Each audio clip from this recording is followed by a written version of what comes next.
Good morning, St. Paul and Twin Cities. This is your Un-Bougie Foodie. I want to thank you so much for tuning in. It's a wonderful morning. And I want to start off by saying thank you so much again for tuning in. So if you're having your cup of coffee, relaxing, whatever,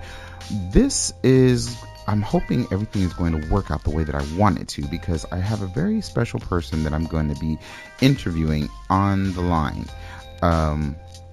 Hopefully. So I'm just waiting for the coordination of this is important. So, you know how you always have someone that is that influences you to do something, if you would, and just feed your creativity or the thought process that goes along with it. Yeah. I'm hoping that he's going to call. It's my father, and at least I hope so. Otherwise we're gonna have to try to do something differently. Anyway, I really wanted to take this opportunity to just kind of talk to him and just give him, have the conversation with him regarding, his thought with food and how he came up with it, or how he comes up with a number of his dishes and so forth. For me, it is, I sit back and I look at him and how he creates certain things, and honestly, it really is just oh, and there he is.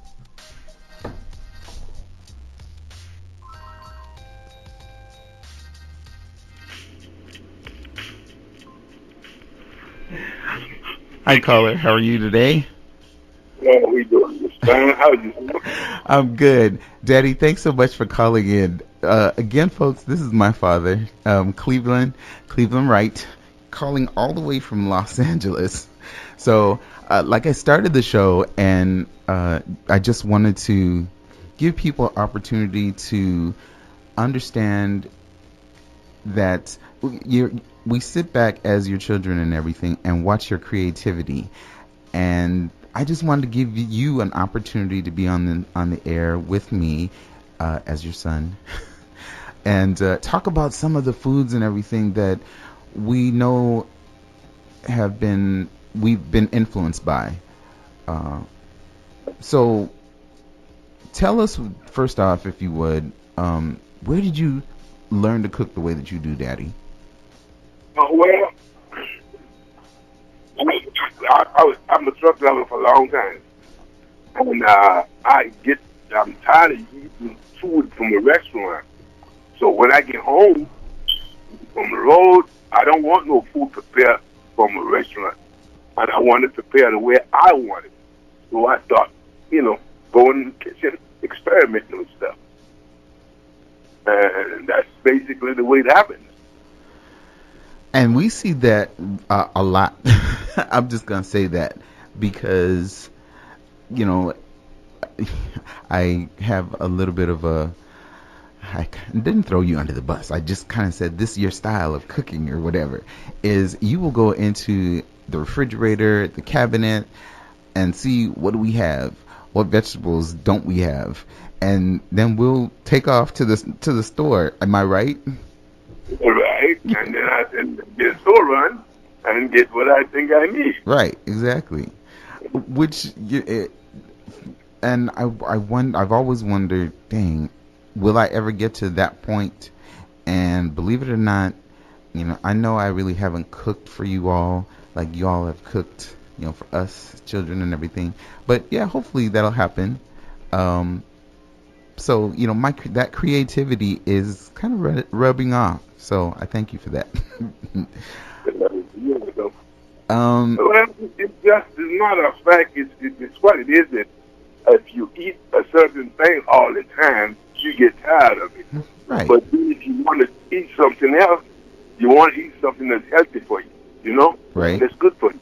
Of course. So, if you remember, I created that salad that I made, and I can't tell you what it's called.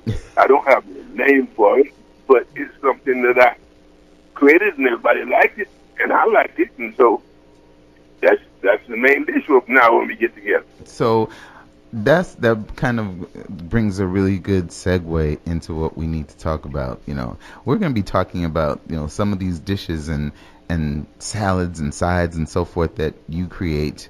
And that first one that you mentioned, that salad, that one, it has so many types of vegetables in it. And can you tell us a little bit about it? And yeah, just what goes into it. And again, you don't have to go through any measurements and so forth like that, but at least just tell us the different types of ingredients that are in that salad. It is start with a medium-sized onion, sliced all the way, and 2 cucumbers. Take the skin off, slice that up.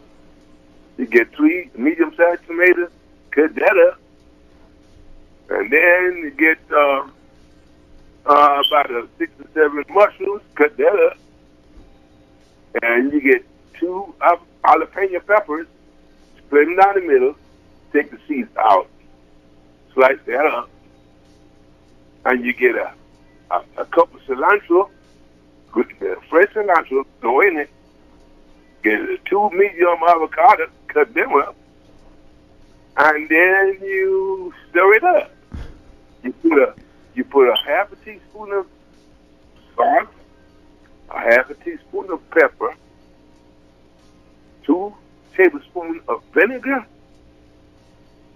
and 2 tablespoons of coconut oil.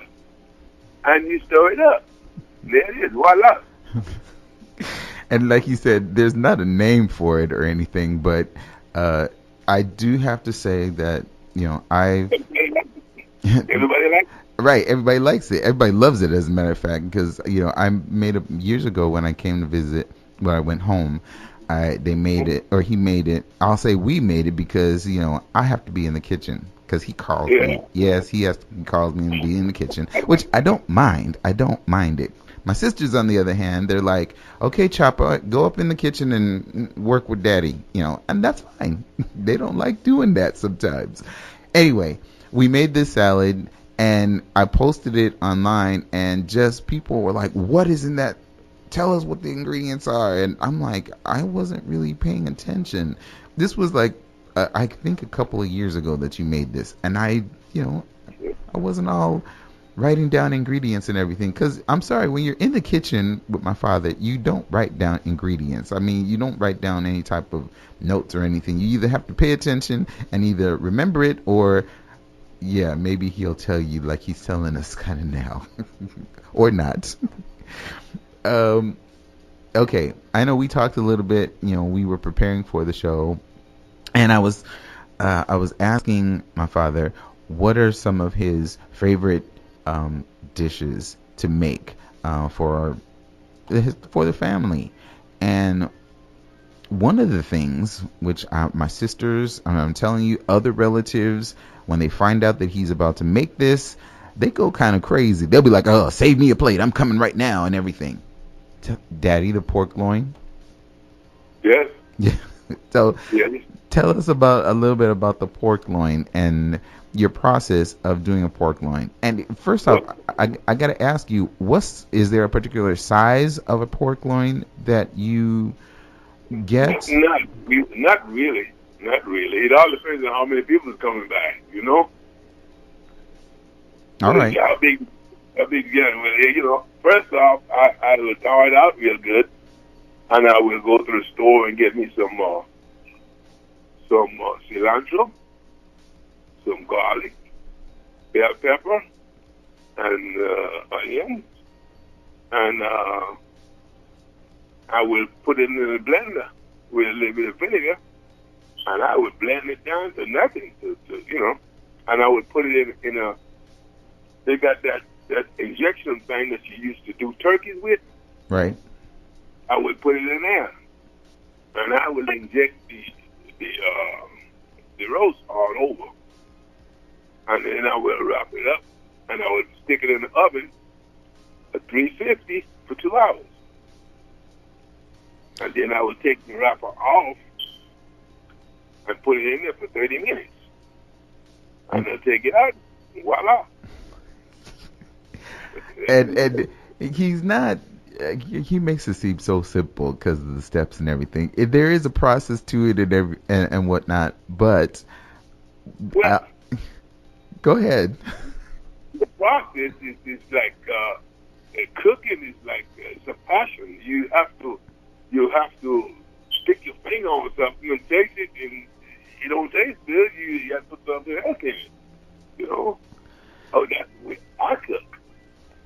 And But I'm not cooking for a restaurant.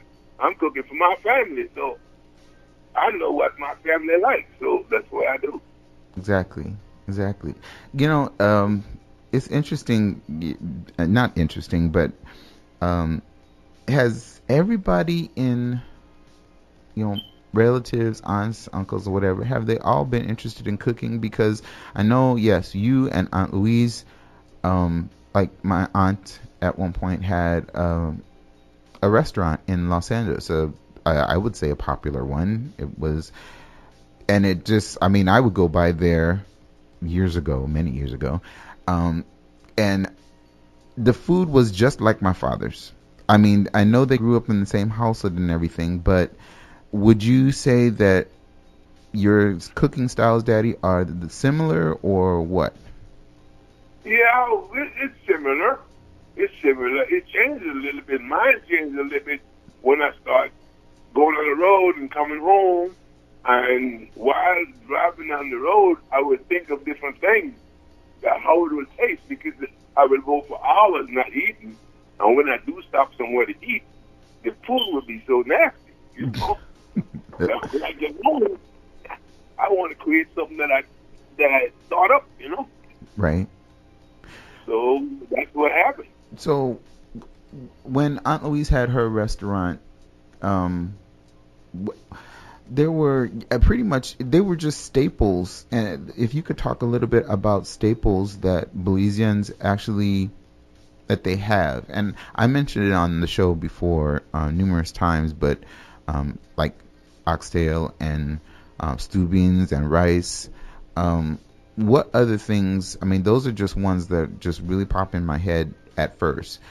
Here in Minnesota or Minneapolis, the Twin Cities, we have certain places or restaurants that do cater to Caribbean cuisine.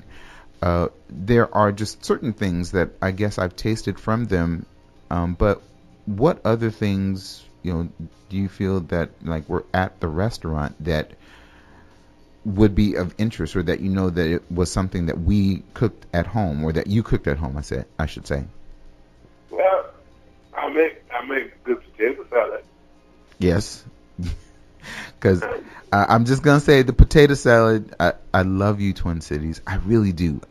But yeah, Belizean potato salad. Yeah, you can't top it. You really can't.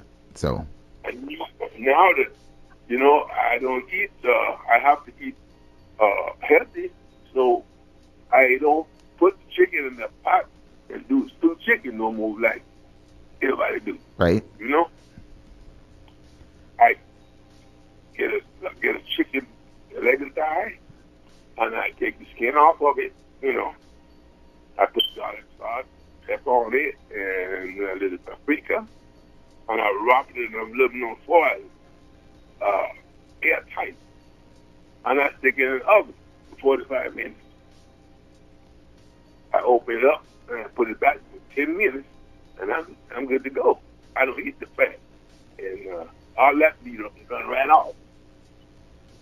You know, so these are things that some things I get away from because I can't eat it no more. Right.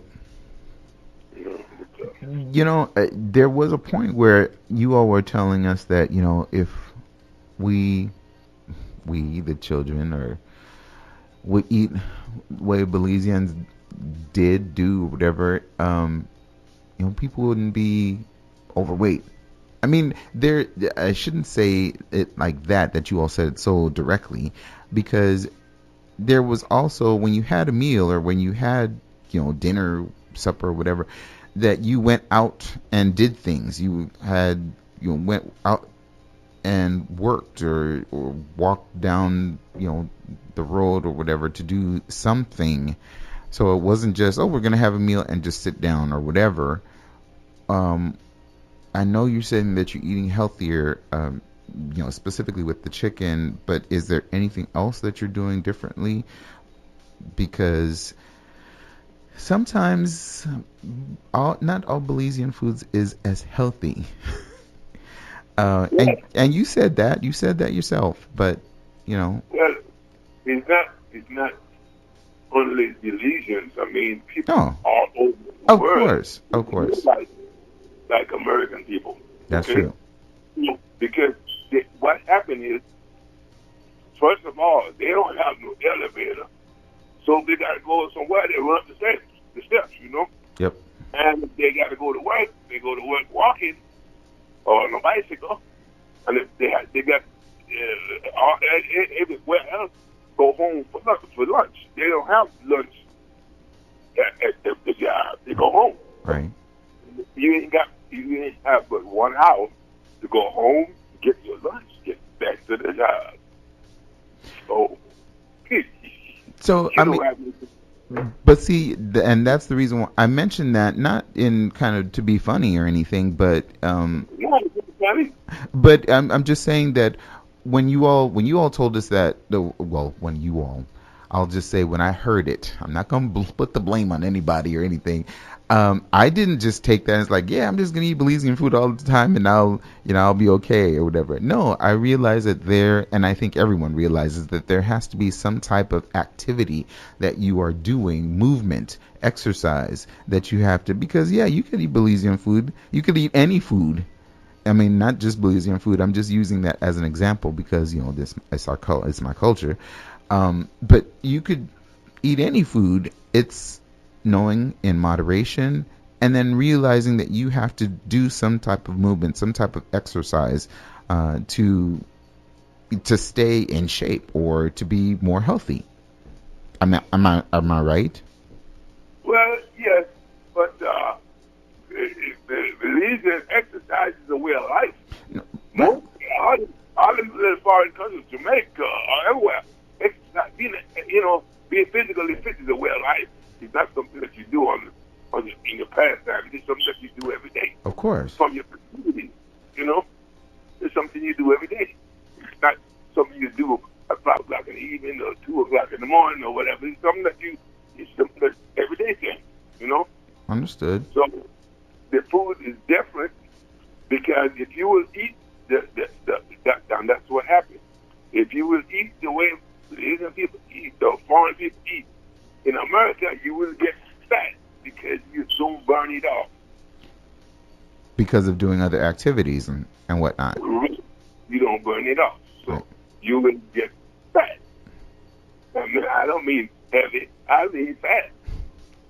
Because it's got a lot of starch in it, and it's got a lot of calories in it, and stuff, cholesterol, everything. And if you don't get out to burn it off, you don't get get fat.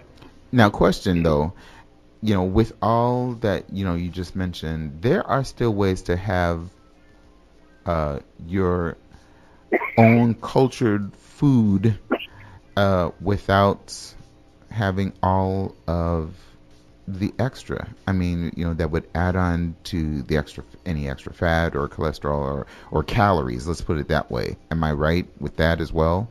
Because yes. Because everything that you eat, that you're going to store and buy, it's I tell you what.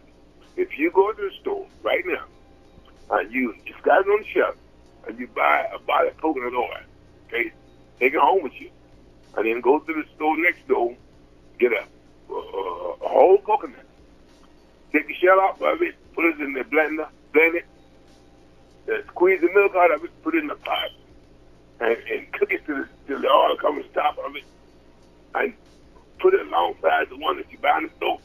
It'll be so much different and everything because you have to put stuff in it to preserve it. So it ain't going to be fresh. They're talking about fresh. Can't be fresh. It can't be. Understood. So does that mean that if you're going, can you do something like that, like with doing coconut milk or whatever? And is that the reason I should ask why years passed and I know some friends have actually did a coconut or bought a coconut and was trying to do that milk, and the only way I remember doing it was actually putting it on the stove and kind of what I don't know, heating it up a bit or something like that. I don't know what that really helped doing. Just take the coconut out the shell. Right. Chop it up in little pieces. Put it in the blender with some water. Right. Blend the puree, and then you squeeze it. Squeeze the milk. Okay. So you throw the trash away, and you put the milk on the stove, and you boil it. And after boiling it for a while, all the fat will start floating on top of it, and you skim it off. Okay. But see that you could still you could use that though, right? And for definitely various cooking or substituting the actual coconut oil that you actually buy in the store. Yes. But and I think I don't buy. I won't eat no put no dressing on the salad. Right.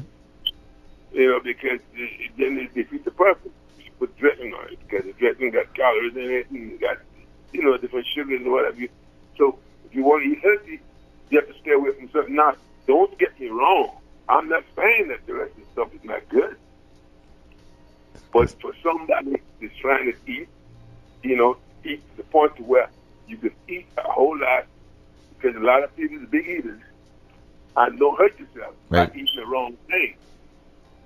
You have to eat something that's not going to, be bad for you.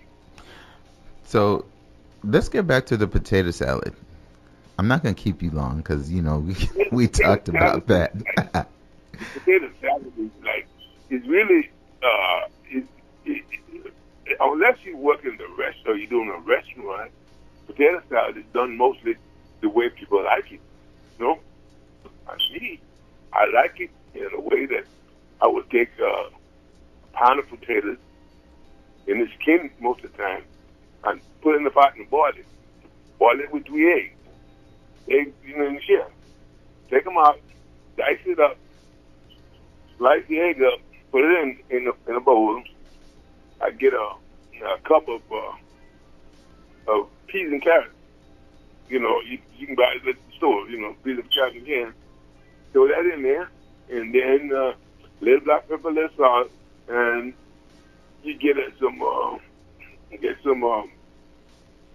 tablespoon of yellow mustard, and 2 tablespoons of mayonnaise, and stir it up. And then when you get done, you throw a sprinkle of paprika on top of it, and it's done. Voila. See y'all again. Simple, but top notch. It really is. I'm sorry. I'm not just saying that because it's my father or whatever. This is the whole thing.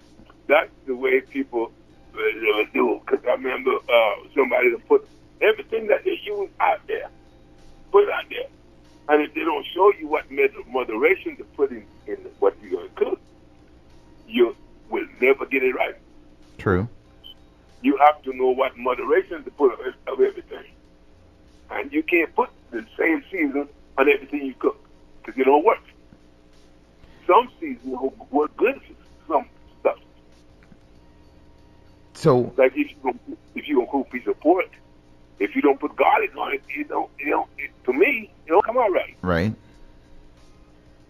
It goes together. So, I don't think I've ever asked you this question because our kid at home or when I'm at home or when growing up, we seem to have a whole bunch of different spices or just at least seasoning salt and pepper, and we called and I know the whole. We called it Ricardo, right? It was Yeah. it was a mixture of like and anchote, chili or peppers, dried. It was a more of a paste and everything, right? Hold on just 1 minute. Hold on just a minute. What's he gonna do? My father's funny. In the meanwhile, while he's getting that, yeah, it's live, folks. So I think he's probably gonna go pull a spice or something. I'm trying to lead up to asking him what his. It's called it's ANNATO seasoning, Okay. and it is that's what it's called. You buy it in the store, and it's come in a box, 1 pound box, half pound box, Right. and that's what it's called. The reason why I was asking that is because I was going to ask what are your favorite seasonings, and I know that Ricardo is one that is used like for so many, specifically for chicken, I think, and maybe others, but I just know it for chicken. What other spices do you feel that you have to have in the kitchen? I mean, a must have. Some garlic sauce, some black pepper, and some of that stuff right there, and some thyme. Because the way I cook right now, that's all I will need. Understood. So, yeah, thanks so much for being on the phone with us. I appreciate it. I know I didn't wake him up, but he's up anyway. But he had a long day yesterday, so I promised him I wasn't going to keep him very long. But before you go, we talked about one more dish. I think it was a fish dish, a salmon dish, wasn't it? Oh yeah. Yeah. Please, I, tell us a little bit about that. My friend, he had bought me some salmon steaks, and I was sitting there thinking what I was going to do with it, and I finally decided I put it in set it on aluminum foil, and I put salt and pepper, garlic sauce, not no whole lot now, garlic sauce and black pepper on it, and then that same stuff I told you, and I cut up onions, slice of onions, and bell pepper, and a slice of lemon, put on top of it, and I got a little, like I said, a tablespoon of coconut oil and drizzle on it, and I wrap it up in a foil and stick it in the oven for 20 minutes. And you should try it. We will. All of the recipes, I know we've been talking about it verbally and everything, but all of the recipes, or I will do my utmost to make sure that a number of these recipes of these some of his creations are available online on my Facebook page. So if you I was gonna say if you've missed the show, listening to the show, if you have missed this information, I will do my utmost to make sure that it's available. If I have to even call him later and get some of this information, I will do that. But man, Daddy, thank you very much for calling in. Again, from Los Angeles, my father, the person that kind of really, unknowingly has helped with my food creativity and interest in foods. So again, thank you so much for being on. I appreciate it, Daddy. Okay. Bye, man. Thank you. Of course. Talk to you later. Bye.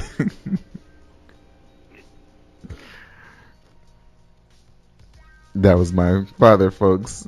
Yeah, I really appreciate him being on.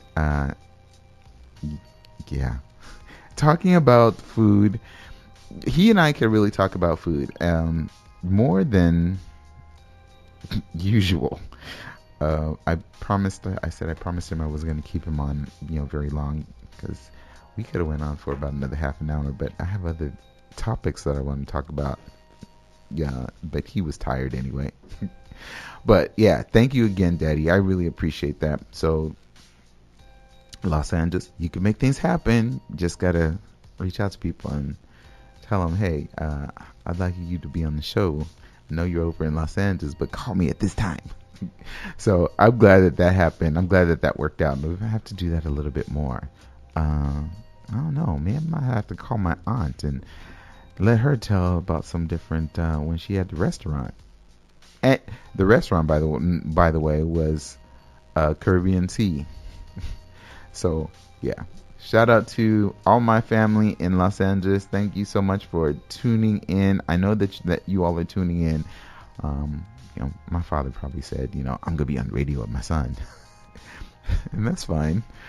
Anyway, that was I love that part of just being able to sit and talk to my father, and just most of the times our conversations happen since I've gotten older, much older. Our conversations, serious conversations, happen when we're cooking. And my thing is always it's bringing people. Food is bringing people together, within the household, out in the community. So I love, having an opportunity to just sit and talk with him about that, and so that was great. I want to mention once again about my social media. Again, I will do my utmost to have those recipes online. The ones that he spoke of, recipes, creations, because as you could see, it was just put a little bit of this, put a little bit of that, in a dish, or to prepare something. I will make it available after the show on my Facebook page or the show Facebook page. But if you're also interested in just following me on Twitter, it is at Un-Bougie Foodie. Instagram is _Un-Bougie Foodie. And then, of course, you could always share your suggestions or thoughts or comments either about the show or maybe a recipe or a new restaurant or something that you would like to maybe see showcased or as a topic on the show. Contact me at theunbougiefoodie@gmail.com, and I'll be more than happy to share that with the community. Because again, this show is about sharing and getting you interested in foods that are just new foods, cuisines, restaurants, in the Twin Cities. So yeah, check it out. If you're interested also in listening to the show, if you probably are not as local, you have the ability of listening to the show on the TuneIn app. So download that on any of your mobile devices and take it with you on the go.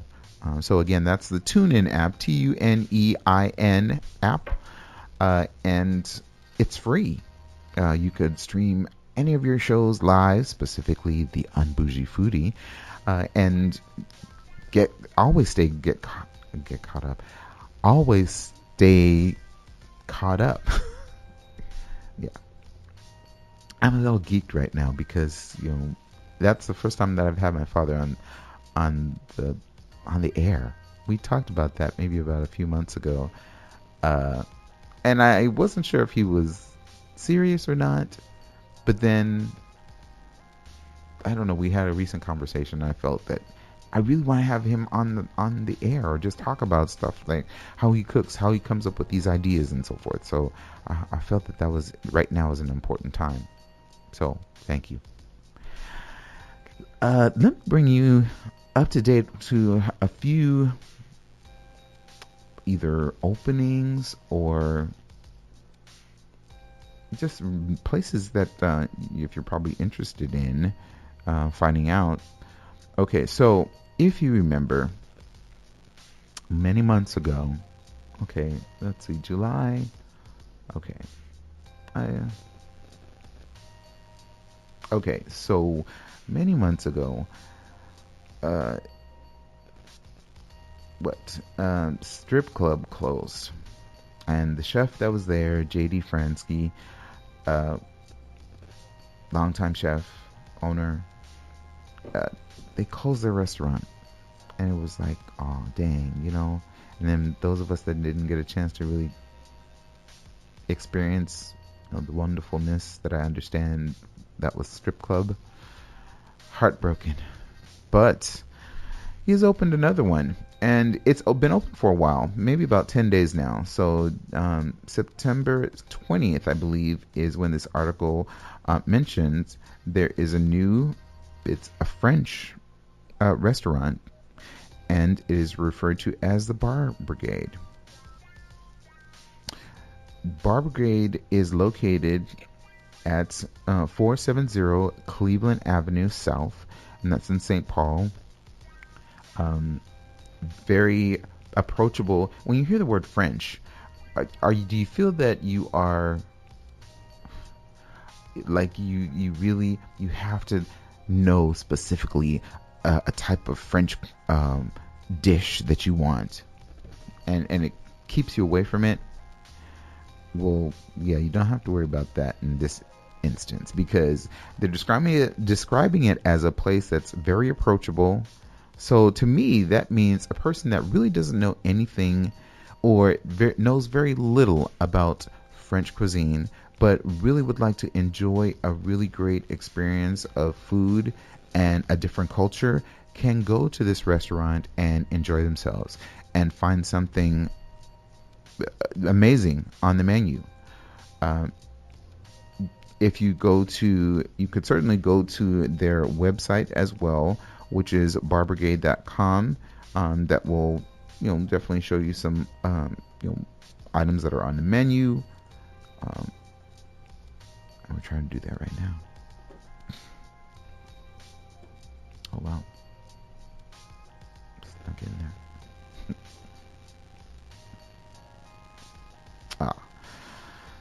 And yeah, I'm clicking on the menu right now and just going through it, and some of the items that are there. For starters, you have olives and almonds, and these are, again, just starters or appetizers. There are oysters, there are mussels, salads that are on the menu, broccoli, lentils, almonds, feta, and lemon vinaigrette as a salad. There's, again, because the way that the French eat, they're small portions, and at times they're just, in this case, there's one section that's just cheese, where a specific type, along with some grapes and some olives. Another with walnut honey chutney, sheep's milk, and some marmalade. So it varies those are just small either plates or appetizers that you can actually have. And then it goes on to the dinner sections: roasted chicken thighs with spinach and potatoes, grilled trout with squash and a lemon sauce. Okay, this one, I'm just going to say, may be the one that I go there and get into. Wild bourguignon, wild boar. I am such a person of I will try something, interesting, unique. I am so into that. I that caught my attention, and I'm like, I'm in. Who wants to go with me? Because I would love to try that. But they have other items as well. But again, like I mentioned, definitely go to, I would encourage you to visit their website, which is barbrigade.com, so you could find out more information on your own. My father mentioned about passion for cooking and for doing something great with food. Here, the article talks about J.D. Fransky and co-owners, Mr. O'Reilly. Oh man, I've forgotten his name. Maddie O'Reilly. Sorry, Mr. O'Reilly. I apologize. They have a passion for food. They have a passion for this type of French cuisine, and it's going to, you'll be able to have a really great experience. They have not only, I know meat options, but they have vegetarian options as well. So I mentioned some, there's a pastry that they have with mushrooms, tomatoes, and I think it's Schwered cheese. There's, other red meat options as well. I mentioned the wild boar and a few other things, but it's still going to their website will give you a better opportunity to determine what you would like to have. So Bar Brigade, once again, they're located approachable French cuisine. They're located at 470 Cleveland Avenue South, and that's again in St. Paul. You'll be pleased at the pricing too. I'm just gonna say that, put that out there. Next place, this one I think that also they mentioned it's already a popular place. It is called the Naughty Greek. The Naughty Greek, they are going to be opening up a second. They're originally, and let me start with that. They're originally on Snelling and Selby Avenue in St. Paul, but they're going to be opening another on like in the Midway area, I believe. I could be wrong, but it says 2400 University Avenue, St. Paul. That's near the corner of University and Raymond Avenues. I think in the C and E Lofts building. So that's before the end of the year. But their current location, one location that we know that is directly open is Snelling and Selby. That's a really popular area too, because there's just like 3 or 4 different places around there that you could go to and just enjoy really great food. Yeah. Naughty Greek. Naughty Greek.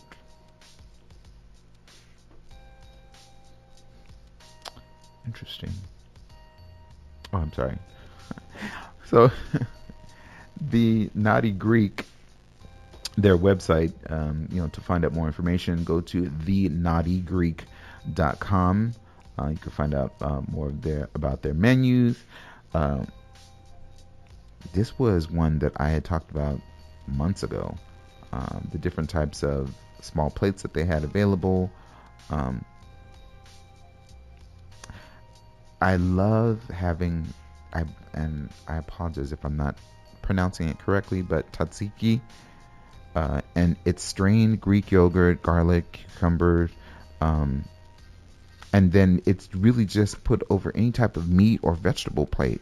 Very, very simple, and that's what they call it too, simply tzatziki.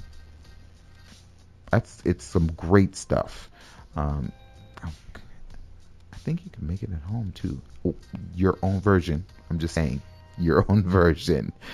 But a baked spinach pie, fresh out the oven, wrapped in phyllo dough with baby spinach, leeks, fresh feta cheese, dill and parsley, crispy zucchini. It's lightly dusted in flour, coated in seasoned breadcrumbs. These are just a few of the small plates that they have available. They have, and then you progressively you go to like a salad. Tabbouleh, that is parsley, couscous, tomatoes, mint, onion, and lemon dressing. And then if you wanted to, you could, on any one of these salads or whatever, you could add maybe chicken or pork gyro, and then even beef or lamb if you wanted to. The beef, of course, is ground, but they have a kale salad. There's something about a kale salad that I enjoy. I don't have kale enough, like how I really want to.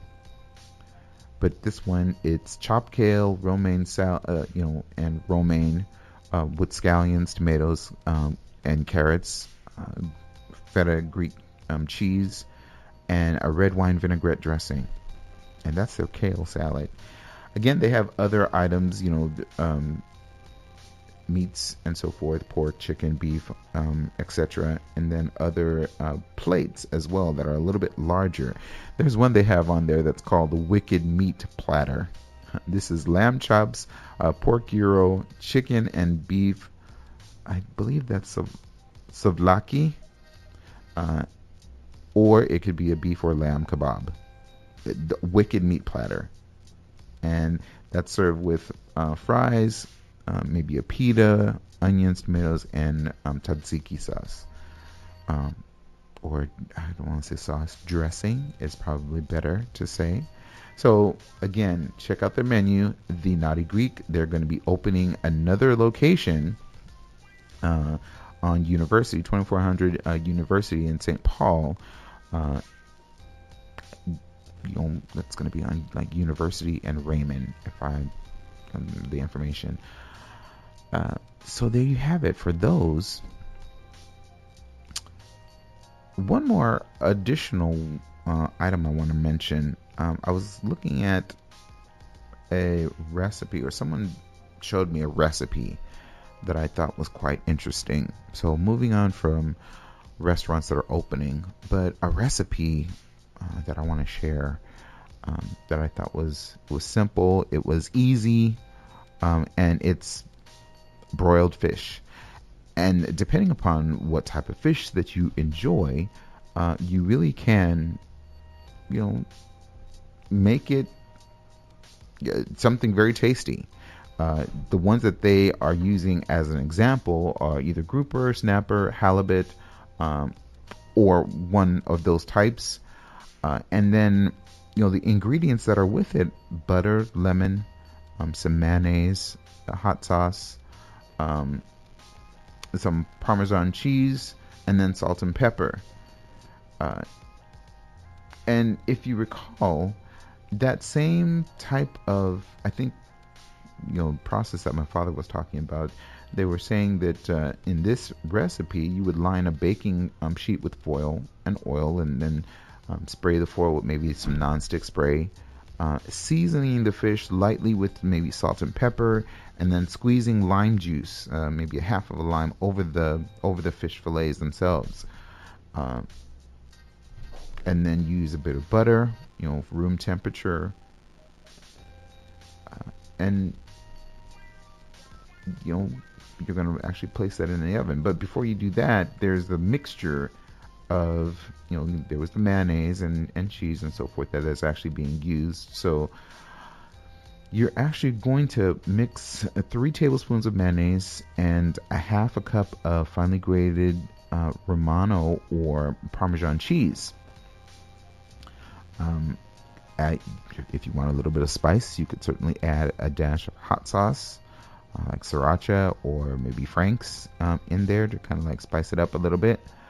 But going back to the fish, so that's, preparing that. So you're then going to broil the fish on the rack in like 1/3 of the oven. Then that's going to be about 5 minutes, just until it's really flaky. You don't want to put the fish right up underneath the broiler, or it's going to burn, and that's not what you want. You really just want it to kind of start to get flaky. And again, 5 minutes should be that sufficient time for that to occur. I would say that snapper is my favorite to do in this instance, but again, you could use halibut. I'm thinking of all the different types that could be possibly used, and why not even use maybe some salmon? I have some ideas that I'm going to be doing based on my father's conversation today, or interview today. But when after being in the broiler for about, or in the oven, for about 5 minutes, you want to take that out. It's going to have some extra sauce, because of that liquid and everything. You could just spoon that up and put it over the fish. But remember the mayonnaise and cheese or Parmesan cheese mixture that you made? You want to then spoon that over the top of the fish and then place it back in the oven. But this time you're actually going to put it in the broiler for about 2 minutes. And that topping is then going to get nice and bubbly and then be golden brown. And that's it. So you're looking at a time of about 6 minutes. Well, I'll say 10 minutes because you're also preparing the topping itself that you're going to place over the fish before you place it in the broiler. So altogether about 10 minutes to actually do this recipe, or this broiled fish recipe. And I guess I've heard really great things about it, and I'm going to try it. But I thought I would share it. So if you are interested, you will see this also as one of the recipes that is available on the website or on my Facebook page. I'll say that. Yeah, so look for that. It's just referred to as easy broiled fish. That's it. Easy broiled fish. Very simple. You could probably serve, I would say, maybe some asparagus with it. I'm a person that loves to presentation and everything like that, so I say maybe about 8 or 9 asparagus stalks, and then place this broiled fish right on top. And if you have any of that sauce left over or whatever, you could kind of like drizzle that over the top of the fish and the asparagus. Yeah. Am I making you hungry? I hope so. So, yeah. Make sure you're available to see these recipes and these items as well. So, like I said, I'll make them available. Gosh, the time. The last thing, though, I want to cover, can't forget about Get Your Groupon. There's, one that I'd like to mention, which would be, and it's just, something very, very simple. If you're a coffee person, well, not a coffee person. I won't say that. It's not. I don't know. I don't want to say that. We'll leave it at no. We'll do a meat. We'll do a meat selection, if you would. Probably you're looking for. I think I even talked about this in the past. You're looking maybe for a what do you want to call it? A good butcher. Yeah. Illetschko. I think that's the way I'm about to pronounce this correctly. It's called Illetschko, I think, or I think that's what it's called. Meats and Smokehouse. Anyway, the address or where they're located is they're in South St. Paul, 101 Raymond Street, South St. Paul, 55075. I'm going to spell it just in case anybody. Illetschko. Illetschko's Meats and Smokehouse. So they have a value of, let's just say that you're looking for a large portion, because Thanksgiving is coming up and you want to prepare. For $43, you could get $77 worth of meat. And, definitely, why not go to their, for that deal, you could check out Groupon, and it indicates that you get 5 6-ounce sirloin fillets, 5 6-ounce pork chops, 5 6-ounce chicken breasts. And, as with any Groupon, you got to get it when you get it. It's going to end kind of soon, but just know that,